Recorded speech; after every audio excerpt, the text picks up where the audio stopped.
जय श्री कृष्णा दोस्तों, स्वागत है आपका अपने YouTube चैनल PAG यानी कि पांचाल आर्टिस्ट ग्रुप में। मैं विष्णु पांचाल आज की इस वीडियो में आप लोगों से चर्चा करने वाला हूं आधुनिक कला और कलाकारों के बारे में। दोस्तों, आधुनिक कला को समझने से पहले थोड़ा सा जान लेना चाहिए कि आधुनिक कला विकसित कैसे हुई थी, किस किस चित्रकारों का क्या योगदान रहा है, तो वो थोड़ा सा हम चर्चा कर लेते हैं। दोस्तों, आधुनिक कला के बारे में आप लोगों को बताऊं कि आप लोगों को बताए 17वीं 18वीं सदी तक आते आते मुगल शैली, पहाड़ी शैली, राजस्थानी शैलियां, इन सब का पूर्ण रूप से विकास हो गया था और इन शैलियों में भारतीय रीति रिवाज, परंपराओं तथा पौराणिक कथाओं का चित्रांकन शैली भी भारतीय शैलियों का इस्तेमाल हो रहा था। लेकिन 18वीं सदी के बाद देखा जाए तो कंपनी शैली का विकास भारत में देखने को मिलता है। ईस्ट इंडिया कंपनी, अंग्रेजी सत्ता तथा कुछ विदेशी कलाकारों ने यूरोपियन शैली को अपनाते हुए चित्राकृतियों का निर्माण किया। लेकिन कुछ भारतीय चित्रकारों ने कंपनी शैली का विरोध किया, जिसके परिणाम स्वरूप पुनरुत्थान शैली या बंगाल शैली विकसित हुई। इन सभी शैलियों में यानी पुनरुत्थान शैली और बंगाल शैली में भारतीय कलाकार जैसे E.V. हेवेल, अवनीनाथ टैगोर, नंदलाल बसु, असित कुमार अग्रवाल, अब्दुल रहमान चुगताई आदि कलाकारों ने दोबारा से भारतीय पौराणिक कथाओं को, भारतीय रीति रिवाज तथा प्राचीन चित्राकृतियों को दोबारा से विकसित करने का एक तरीके से प्रयास किया। लेकिन दोस्तों, 19वीं सदी तक आते आते यानी 1940 तक आते आते कुछ कलाकार जो थे उनके मन में कुछ उथल पुथल हो जाती है, यानी कुछ परिवर्तन देखने को मिलते हैं। क्योंकि 1940 के बाद, 1940 के दशक के बाद भारतीय कला में निश्चित रूप से परिवर्तन देखने को मिलते हैं। यहाँ के चित्रकार जो थे बंगाल शैली की जो परंपराएं जो थी, चित्रण तकनीक जो थी तथा पुरानी जो धारणाएं जो थी चित्राकृतियों को निर्मित करने की, उन सब से परे होकर, उन सब से हटके चित्राकृतियों को निर्मित करने लगे थे। तो दोस्तों, 1940 की अगर हम बात करें, 1940 का दशक जो था, यहाँ पे जो परंपरा जो थी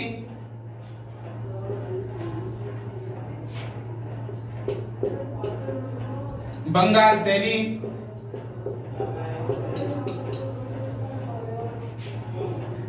प्राचीन तकनीक आदि, इन सब से हटकर कुछ चित्रकार अपनी चित्राकृतियों को निर्मित करना चाहते थे। तो इन्हीं के परिणाम स्वरूप दोस्तों आधुनिक कला विकसित हुई।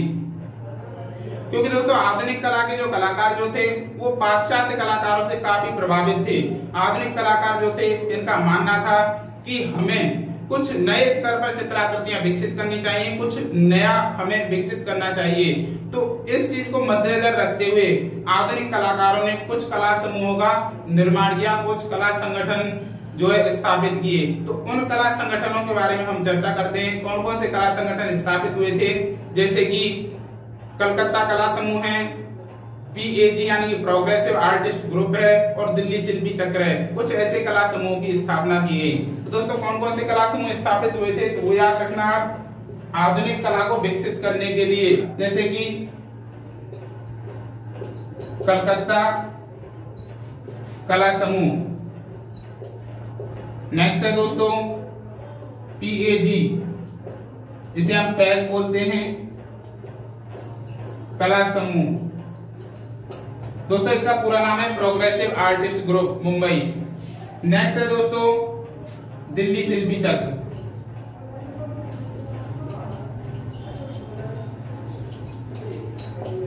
दोस्तों इन कला समूहों की स्थापना की गई आधुनिक कला को विकसित करने के लिए। तो आज की इस वीडियो में हम इन कला समूहों के बारे में ही आप लोगों से चर्चा करने वाले हैं। तो सबसे पहले दोस्तों हम चर्चा करते हैं कलकत्ता कला समूह के बारे में।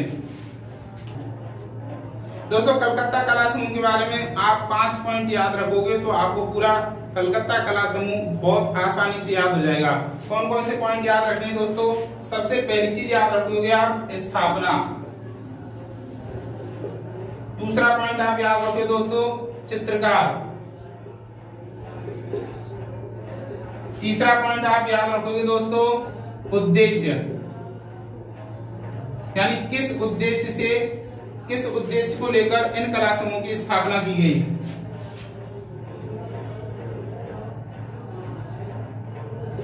अगला याद रखोगे दोस्तों प्रभावित, और नेक्स्ट पॉइंट याद रखोगे दोस्तों प्रदर्शनियां।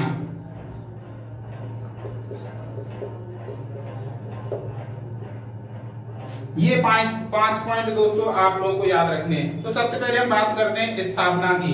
तो स्थापना में याद रखोगे आप दोस्तों, इनमें से क्वेश्चन 100% आते हैं। कलकत्ता कला समूह की स्थापना कब की गई?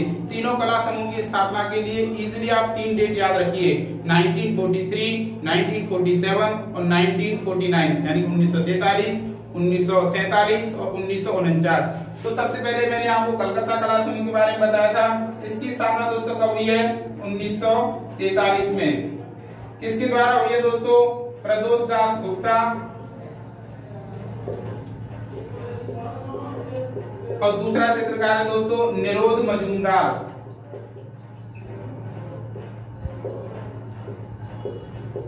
याद रखना दोस्तों, वेरी मोस्ट है। तो दोस्तों आशा करता हूं आप लोगों को समझ में आ गया होगा कि कलकत्ता कला समूह की अगर स्थापना की बात आए कि स्थापना कब और किसने की है, तो आप आंसर दोगे 1943 में कलकत्ता कला समूह की स्थापना हुई थी। प्रदोष दास गुप्ता और निरोध मजूमदार ने कलकत्ता कला समूह की स्थापना की है। दोस्तों प्रदोष दास गुप्ता के बारे में एक छोटा सा पॉइंट आप याद रख लेना कि ये जो थे ब्रिटेन में कला शिक्षा प्राप्त कर रहे थे, ब्रिटेन में। तो यहाँ पे दोस्तों लंदन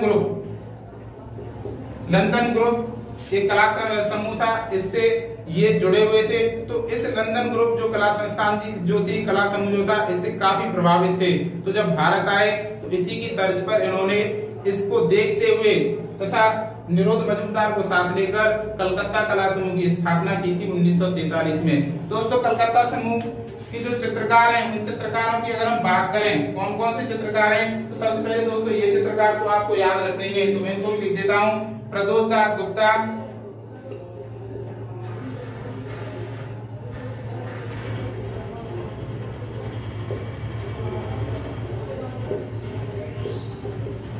निरोध मजूमदार,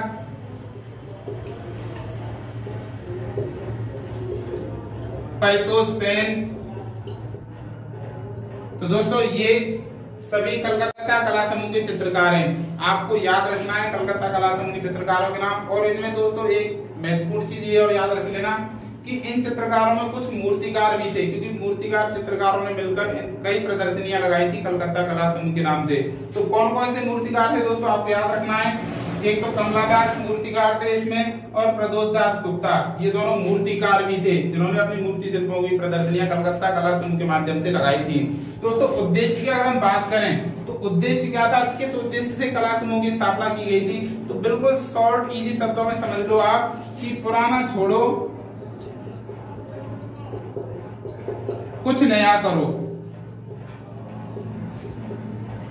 दोस्तों आशा करता हूं कि मेरे शब्दों के माध्यम से आप लोग समझ गए होंगे कि पुराना छोड़ो मतलब कला के क्षेत्र में जो पुराने रीति रिवाज, परंपराएं, पुरानी शैली, पुरानी तकनीक का जो प्रयोग हो रहा था, बंगाल शैली आदि जो पुराने रीति रिवाज, परंपराएं, धारणा, इनका इस्तेमाल हो रहा था, तो इन सब को छोड़ने के लिए तथा पाश्चात्य कलाकारों से प्रभावित होकर कला के क्षेत्र में कुछ नया करने के लिए इस तरीके की कला समूह की स्थापना की गई थी। तो ये आपको याद रखना है कि पुराने रीति रिवाज, धारणाएं, परंपराएं, इन सब का परित्याग किया था यहाँ के कला समूह के कलाकारों ने, और पाश्चात्य कलाकारों से प्रभावित होकर नई नई शैलियों में नए नए रूपाकारों को गढ़ा था। तो ये चीज आपको याद रखना है कि इस उद्देश्य को लेकर कला समूह की स्थापना की गई थी।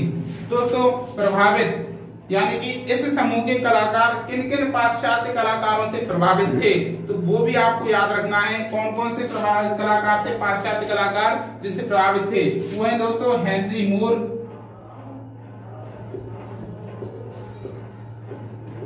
मार्केस, ब्राक और पिकासो। दोस्तों ये जो कलाकार थे पाश्चात्य कलाकार, क्योंकि कभी कभी क्वेश्चन में आ जाता है कि कलकत्ता समूह के जो कलाकार जो थे किन पाश्चात्य कलाकारों से प्रभावित थे, तो आपको आंसर देना है हेनरी मूर, मार्केस, ब्राक और पिकासो। इन पाश्चात्य कलाकारों से जो है कलकत्ता कला समूह के कलाकार प्रभावित थे। नेक्स्ट आपको क्या याद रखना है कि कलकत्ता कला समूह में जो चित्राकृतियां बनी थी उनकी प्रदर्शनियां कब कब और कहां आयोजित की गई, तो उसके लिए आपको याद रखना है दोस्तों ग्रुप की पहली प्रदर्शनी कब लगाई गई, 1943 में, 1944, 1945, 1947 और 1953। इस समय कुछ कला की प्रदर्शनियां आयोजित की गई थी कलकत्ता कला समूह के माध्यम से। तो दोस्तों मैंने मोस्ट चीज आपको बता दी, आशा करता हूँ समझ में आ गया होगा, जिसमें आपको मोस्टली ये चीज तो आपको याद रखनी है स्थापना और उद्देश्य कि इनकी कला समूह का उद्देश्य क्या है और इसकी स्थापना किसने की थी। दो महत्वपूर्ण पॉइंट और हैं, उनको भी मैं बता देता हूँ आप लोगों के लिए। तो दोस्तों आपको ये 2 पॉइंट और याद रखने हैं इसमें कि भारत में अंतरराष्ट्रीय कला विचारों को विकसित करने का योगदान या देह था कि इंटरनेशनल लेवल के जो कला के तत्व हैं, शैलियां जो हैं, उन सबको इन कला समूह के माध्यम से चित्राकृतियों में प्रदर्शित किया जाए। दूसरा दोस्तों याद क्या रखना है, इसकी घोषणा पत्र के अनुसार, यानी कि जो कलकत्ता कला समूह का जो घोषणा पत्र था, इसके अनुसार कला का ध्येय क्या होना चाहिए, इंटरनेशनल, क्योंकि हमें इंटरनेशनल लेवल पर ख्याति प्राप्त करनी है और इंटरनेशनल लेवल की कला के तत्व जो है, शैलियां जो उनको मिश्रित करना है अपनी चित्राकृतियों में, तथा एक दूसरे पर आश्रित होना, यानी कि कला के जो कला समूह के जो भी चित्रकार थे उन सब में फाइन ट्यून अच्छी बनी रहे, ये इनका ध्येय था। तो आशा करता हूं दोस्तों ये आपको समझ में आ गया होगा। कलकत्ता कला समूह में आपको इतना याद रखना है। दोस्तों इस पॉइंट पे मैं दोबारा चर्चा कर रहा हूँ कि मैंने आपको शॉर्ट में इसलिए बताया कि आपको समझ में आ जाए। पुराना छोड़ो कुछ नया करो, पेपर में आपको ऐसा नहीं लिखना कि पुराना छोड़ो कुछ नया करो। मैंने आपको शॉर्ट में इसलिए समझाया कि आपको समझ में आ जाए। पुराने रीति रिवाज परंपराओं को छोड़ा था यहाँ के कलाकारों के, इस समूह के कलाकारों ने, और नई नई तकनीकों को प्रदर्शित किया था। तो कुछ ऐसा पॉइंट आपको लिखना है। तो दोस्तों नेक्स्ट हम बात करते हैं पैग यानी कि प्रोग्रेसिव आर्टिस्ट ग्रुप के बारे में। तो आइए दोस्तों हम चर्चा करते हैं पैग यानी कि प्रोग्रेसिव आर्टिस्ट ग्रुप के बारे में।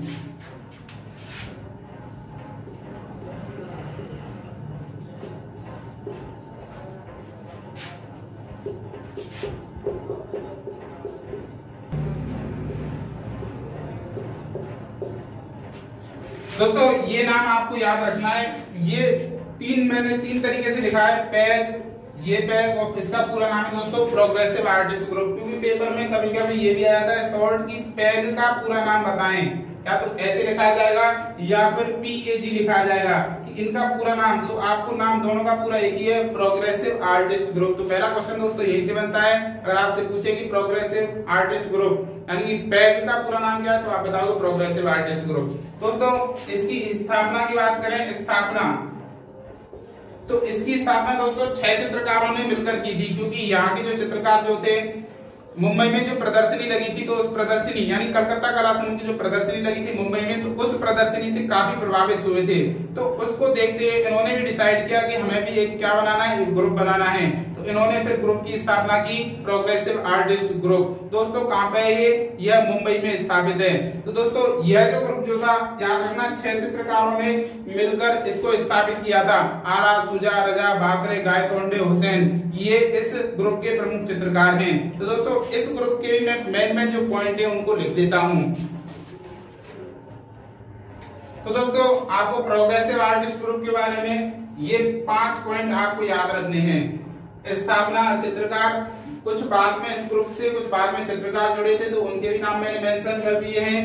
प्रदर्शनियां कब कब आयोजित हुई थी, ख्याति कैसे फैली थी इस ग्रुप की, तथा उद्देश्य क्या था। तो उद्देश्य तो दोस्तों इन ग्रुपों का सबका सेम ही था कि हमें पुराने रीति रिवाज, धारणाएं, कला की तकनीक जो है, माध्यम, चित्रों के विषय, इन सबको क्या करना है, पीछे छोड़ना है, हमें कुछ नया करना है। तो इस उद्देश्य से इन कला समूह की स्थापना की गई थी।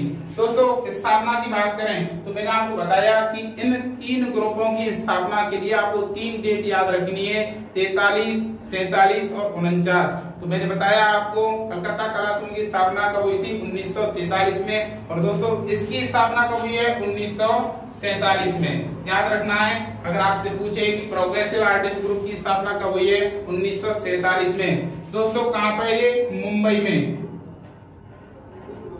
याद रखना। और किन चित्रकारों ने मिलकर इस ग्रुप को स्थापित किया था? दोस्तों 6 चित्रकार थे, याद रखना। कौन कौन से? आरा, सूजा, रजा, बांकरे, गायतोंडे और MF हुसैन, यानी कि मकबूल फिजा हुसैन। ये चित्रकार थे दोस्तों जिन्होंने इस यानी कि प्रोग्रेसिव आर्टिस्ट ग्रुप की स्थापना मुंबई में की थी। तो दोस्तों बाद में जुड़े चित्रकारों के नाम अगर हम आपको बताएं कि बाद में कौन कौन से चित्रकार जुड़े थे तो उनके बारे में देख लें आप। दोस्तों ये कुछ ऐसे चित्रकार हैं जो प्रोग्रेसिव आर्टिस्ट ग्रुप से बाद में जुड़े थे। कौन कौन से यानी कब जुड़े थे ये भी याद रखना, 1949 के बाद ये चित्रकार जुड़े थे। जब इसने ख्याति प्राप्त की धीरे धीरे तो ये चित्रकार भी इस ग्रुप से जुड़ने लगे। गायतोंडे, कृष्ण खन्ना, तैयब मेहता और राम कुमार ये बाद के कुछ चित्रकार हैं जो इस ग्रुप से जुड़े थे। दोस्तों प्रदर्शनी की बात करें तो 2 प्रदर्शनियों के बारे में आपसे चर्चा करूंगा इसमें कि 2 प्रदर्शनियों का आयोजन किया गया। तो 1949 में प्रदर्शनी आयोजित की गई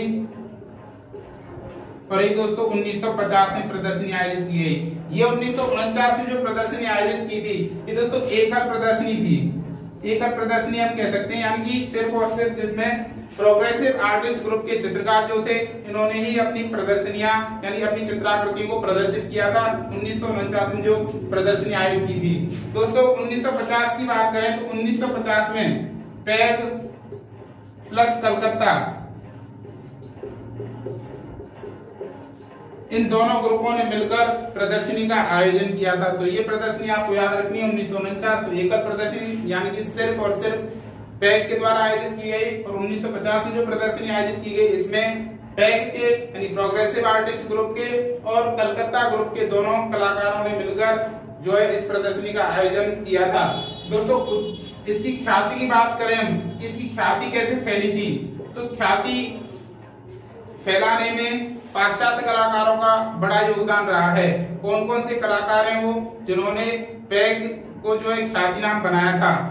तो दोस्तों हार्डवेल, रूडली लीडेन, हरमैन गुइट्स ये कलाकार थे जिन्होंने प्रोग्रेसिव आर्टिस्ट ग्रुप के जो चित्र जो थे इनकी कृतियों को खरीदा, जिसके कारण ये जो है प्रोग्रेसिव आर्टिस्ट ग्रुप तथा यहाँ की चित्राकृतियों को विश्व स्तर पर पहचान प्राप्त हुई तथा इसको ख्याति मिली थी। तो ख्याति में दोस्तों आपको याद रखना है इन चित्रकारों ने क्या किया था, इनकी चित्राकृतियां खरीदी थी जिस कारण इसको ख्याति मिली थी। दोस्तों उद्देश्य में से मैंने आपको बता दिया है कि इसका उद्देश्य क्या था, पुराने रीति रिवाज धारणाओं को क्या करना है, हमें खत्म करना है, नए सिरे से कला को नए नए रूपाकारों में हमें प्रदर्शित करना है। दोस्तों इस ग्रुप के जो कलाकार जो थे इन्होंने अपने विचारों को प्रदर्शित करने के लिए क्या किया था, पत्र पत्रिकाओं में जो है अपने लेख छपवाए थे जिससे कि जनसाधारण तक उनका मैसेज पहुंच सके कि हम किस उद्देश्य से जो है चित्राकृतियों का निर्माण कर रहे हैं। दूसरा चीज आपको याद रखना है दोस्तों 1953 में यानी 1953 के बाद क्या हो जाती हैं, इस ग्रुप की गतिविधियां कम हो जाती हैं तथा प्रत्येक कलाकार अपने अपने निजी स्तर पर चित्रण करना आरंभ कर देते हैं। दोस्तों नेक्स्ट चर्चा करते हैं हम दिल्ली शिल्पी चक्र के बारे में। तो आइए दोस्तों हम चर्चा करते हैं दिल्ली शिल्पी चक्र के बारे में। तो दिल्ली शिल्पी चक्र की बात अगर हम करें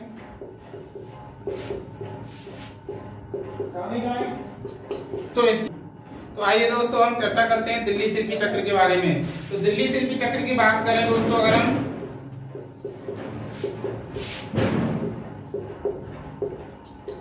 तो इसकी भी याद रखना दोस्तों स्थापना कब हुई थी,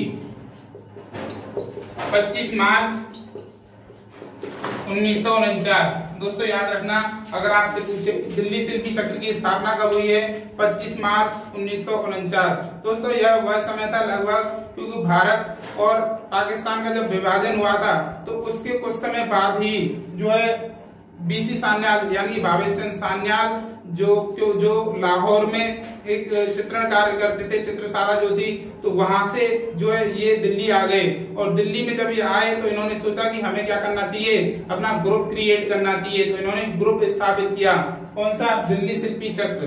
दोस्तों याद रखना इसकी स्थापना 1949 में किसने की है, बीसी सान्याल ने।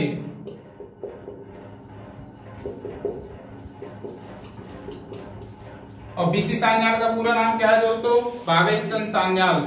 और दूसरे चित्रकार कौन थे, धनराज भगत।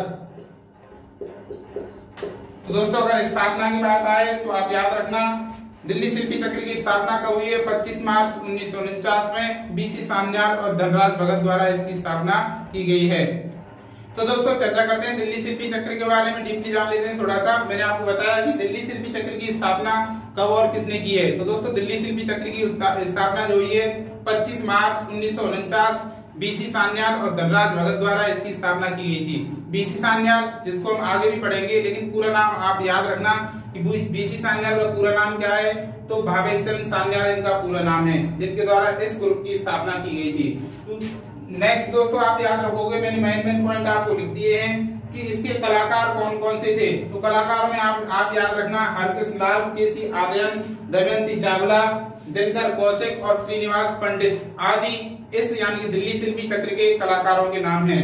नेक्स्ट पॉइंट आप याद रखोगे दोस्तों, दिल्ली शिल्पी चक्र में ऐसा नहीं कि सभी चित्रकार थे दोस्तों, दिल्ली शिल्पी चक्र में वे सभी लोग जुड़े हुए थे जिनके विचार इस ग्रुप से मिलते जुलते थे।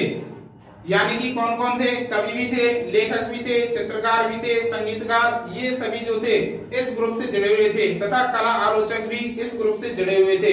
दोस्तों नेक्स्ट पॉइंट याद रखना, प्रदर्शनी कब आयोजित हुई थी इसकी, यानी दिल्ली शिल्पी चक्र की प्रदर्शनी की अगर बात आती है तो आप बताओगे 1949 में ही इस ग्रुप की प्रदर्शनी का आयोजन किया गया। कहाँ पे किया गया था दोस्तों, दिल्ली में ही किया गया। तो 1949 में इस ग्रुप की प्रदर्शनी का आयोजन किया गया। करोल बाग, कनॉट पैलेस तथा चांदनी चौक जैसे कुछ स्थानों पर इस ग्रुप यानी दिल्ली शिल्पी चक्र की ग्रुप की प्रदर्शनियों का आयोजन किया गया। नेक्स्ट पॉइंट आप याद रखोगे दोस्तों, शंकर पिल्ले ने मैसोनिक हॉल में क्या किया था, कार्टून सत्र आयोजित किया था। तो ये भी क्वेश्चन आ जाता है कि कार्टून ड्राइंग पर दिल्ली शिल्पी चक्र के किस कलाकार ने अपना सत्र आयोजित किया था। तो आप बताओगे दोस्तों किसने किया है, शंकर पिल्ले ने। नेक्स्ट लाइन आप याद रखोगे दोस्तों, चक्र के कलाकार जो थे, चक्र के कलाकारों ने चित्राकृतियों को बिक्री के लिए यानी कि जितनी भी चित्राकृतियां बनती हैं इस चक्र के माध्यम से उनका व्यवसाय किया जा सके, तो इसके लिए क्या किया दोस्तों, एक एजेंसी का निर्माण किया था। दोस्तों मैंने लिख दिया है, एक एजेंसी का निर्माण किया था और उस एजेंसी के माध्यम से इन्होंने चाहा कि हम अपनी चित्राकृतियों के माध्यम से व्यवसाय कर सकें। दोस्तों लास्ट पॉइंट आपको याद रखना है कि उद्देश्य इस ग्रुप के कलाकार जो थे उनका उद्देश्य क्या था। पहला उद्देश्य तो दोस्तों ये आपको याद रखना ही है कि पुराना छोड़ो कुछ नया करते हैं, यानी कि पुराने रीति रिवाज, धारणाओं, परंपराओं को क्या करना है, हमें उनका परित्याग करना है।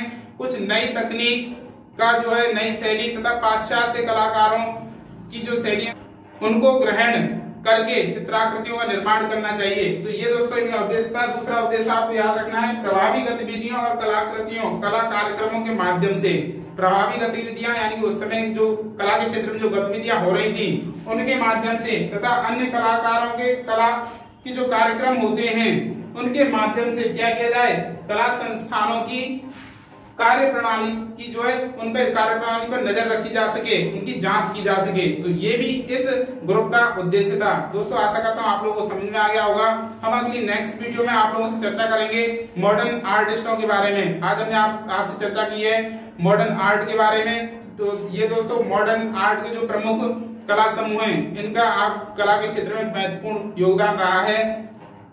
दोस्तों अगर आप लोगों को हमारी वीडियो पसंद आ रही है तो प्लीज आप हमारी वीडियो पर कमेंट करें, वीडियो को लाइक करें तथा चैनल को सब्सक्राइब करें। क्योंकि अगर आप किसी भी पेपर की भारतीय चित्रकला के इतिहास से संबंधित किसी भी पेपर की तैयारी कर रहे हैं तो हमारी वीडियो आप लोगों के लिए बहुत ही महत्वपूर्ण है। चाहे वो DSSB का एग्जाम हो, चाहे आप पोस्ट ग्रेजुएट कर रहे हो, चाहे TGT PGT कर रहे हो, लेक्चरर शिप की तैयारी कर रहे हो, तो इन सब के दृष्टिकोण से हमारी वीडियो आप लोगों के लिए बहुत ही लाभप्रद है। तो दोस्तों आप चैनल को सब्सक्राइब कर लें क्योंकि हम अभी बहुत सारी वीडियो आप लोगों तक पहुंचाने वाले हैं, तो वो सारी वीडियो आप लोगों तक आसानी से पहुंच सकें। तो इस चीज को मद्देनजर रखते हुए आप लोगों से मेरी यही रिक्वेस्ट है कि आप चैनल को सब्सक्राइब जरूर कर लें तथा कमेंट में अपनी राय अवश्य दें कि आप हमारी वीडियो को देखकर क्या महसूस कर रहे हैं। बहुत बहुत धन्यवाद तथा हमारी हार्दिक शुभकामनाएं आप लोगों के साथ हैं। जय हिंद, जय भारत।